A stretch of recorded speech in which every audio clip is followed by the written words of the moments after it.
Good morning. It's another day sa atong garden. Karon, itong gi-rearrange nino itong mga adeniums.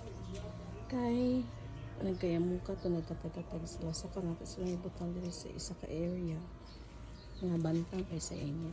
So hopefully matiman na siya og bis. May isa ra gyud ang nag-flower kani siya single petal pa gyud common.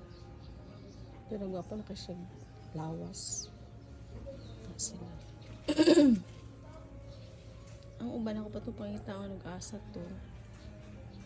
Hopefully makarecover ni sa inyo kaya wala gyud ni sila na bisbisa na pasagdan lagi ni sila dito sa suok. Kaya wala na siya yung coming na flowers. Hopefully mukaan sila, magwapan ni sila. And ganyan na nag-ulan mo 10 seconds naman tong ulan So muna siya ang atong adenium updates. Dugay na niya sila. Ano ni kay years. Pre-pandemic pa man siguro niya sila. Mga lawas na Ito siya ang pinakaganahan kitang buki-ikoy kayo siya. Pangitaan pa nato itong uban and hopefully atara silang maisa ang butang dito.